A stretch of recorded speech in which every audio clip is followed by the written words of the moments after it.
Imagine waking up for the very first time, not in a bed, but on a carpet of the softest emerald grass, scented with flowers that have never known wilting. This was Adam's first moment. The dust of the ground, shaped by the loving hands of God, had just received the breath of life. Adam opened his eyes, and the world rushed in. It wasn't just beautiful, it was perfect. The air was warm and tasted like honey. The sun warmed his skin without burning. Tis was Eden, a garden planted by God himself, a paradise designed entirely for his new creation to enjoy. Adam stood up, his body strong and healthy, filled with vibrant energy. He looked down at his hands, then up at the sky, a brilliant, unclouded blue. But the most amazing thing wasn't the towering trees heavy with delicious fruit, or the crystal clear rivers that flowed in 4 directions. The most amazing thing was the presence that walked beside him. God wasn't a distant concept in the sky. He was right there. They woke together in the cool of the day, like a father and son strolling through a backyard. Adam felt a love so profound, a safety so absolute, that fear was a word that didn't even exist yet. He was completely known and completely loved. God had given Adam a wonderful job, to take care of this magnificent garden. It was work, but it wasn't hard labor. It was joyful gardening. But God knew Adam needed more than just plants to talk to. So he decided it was time for introductions. God brought every animal he had created to Adam to see what he would call them. It was the greatest parade in history. Imagine the scene.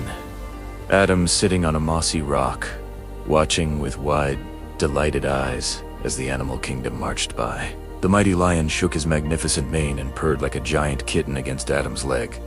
Adam laughed and said, "Lion." The massive elephant playfully sprayed water from its trunk, and Adam chuckled.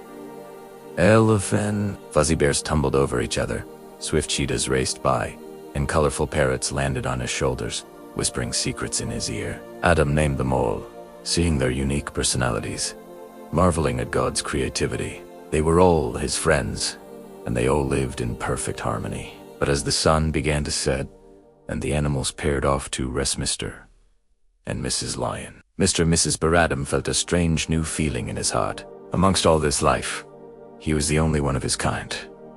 He was happy, but he was alone. God, who knows our hearts better than we do, looked at Adam and said the only thing during creation that wasn't good. He said, "It is not good for the man to be alone. I will make a helper suitable for him." God knew Adam needed a partner, an equal, someone to share this overflowing joy with. So God caused a deep, peaceful sleep to fall upon Adam. It was the first dreamless slumber. While he slept, God performed the first surgery, taking a rib from Adam's side and closing up the place with flesh. From that rib, with the same loving care he used to shape the stars, God fashioned a woman. She was the final piece of the puzzle, the crown of creation. When Adam woke up, rubbing the sleep from his eyes, he saw her. She was stunning, glowing with the same life that filled him, but different, softer, uniquely beautiful. Adam's heart felt like it would burst with joy. He exclaimed, "At last! This is bone of my bones and flesh of my flesh." He called her woman, for she was taken out of man. Later, he would call her Eve, because she would become the mother of all the living. They stood together in the garden, naked and feeling absolutely no shame, because there was nothing to hide, just pure innocence and love. Life in Eden was a symphony of joy. Adam and Eve explored, laughed, tasted the sweetest fruits, and walked daily with God. But in the very center of the garden, there were 2 special trees. One was the tree of life. The other was the tree of the knowledge of good and evil. God, in his infinite wisdom, had given them one single rule. "Just one," he said. "You are free to eat from any tree in the garden, but you must not eat from the tree of the knowledge of good and evil, for when you eat from it, you will certainly die." It wasn't a threat. It was a loving warning, like a parent telling a child not to touch a hot stove. God wanted them to only know good, and to trust him to define what that was. But one day, when Eve was near the center of the garden, a shadow crept in. It wasn't a scary monster. It was subtle, slick, and clever. The serpent was more crafty than any of the wild animals. It slithered up to Eve and whispered a question designed to plant a tiny seed of doubt. Did God really say, "You must not eat from any tree in the garden"? Eve corrected him, repeating God's rule. But the serpent persisted, his voice smooth like velvet. "You will not certainly die," he hissed. "God knows that when you eat from it, your eyes will be opened, and you will be like God, knowing good and evil." He made the fruit look so appealing, not just tasty, but powerful.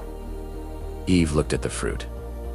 It was beautiful. She thought about the serpent's words, wanting to be wise, wanting to be like God on her own terms. In a tragic moment, she reached out, plucked the fruit, and took a bite. The music of the garden seemed to stop. She gave some to Adam, who was with her, and he ate it too. Instantly, the world didn't end in an explosion, but something inside them broke. Their eyes were opened, but not to wisdom. They were opened to shame. For the first time, they looked at themselves and felt exposed, vulnerable, and wrong. They scrambled to sew fig leaves together to cover themselves. The innocence was shattered. Then, they heard the familiar, wonderful sound that used to bring them such joy, the sound of the Lord God walking in the garden in the cool of the day. But this time, instead of running to him, they ran away. They hid behind the thick bushes, their hearts pounding with terror. God called out, "Where are you?" He knew where they were, but he wanted them to come to him. Trembling, they stepped out. The conversation that followed was heartbreaking. The blame game began. Adam blamed Eve. Eve blamed the serpent. God, with immense sadness, had to explain the consequences of their choice. The serpent was cursed. Life outside the garden would be hard. The ground would fight against Adam's farming, and there would be pain and sorrow. The hardest part was that they could no longer stay in God's perfect garden, separated from the tree of life by their own sin. Yet, even in this darkest moment, God did not abandon them. Before they left, God did something incredibly tender. He made garments of skin to clothe them, replacing their pathetic fig leaves, the first sacrifice to cover their shame. And tucked within the curse on the serpent was a mysterious promise. A promise that one day, a descendant of the woman would crush the serpent's head. They were leaving paradise, yes, but they were not leaving without hope. The long journey back to God had begun.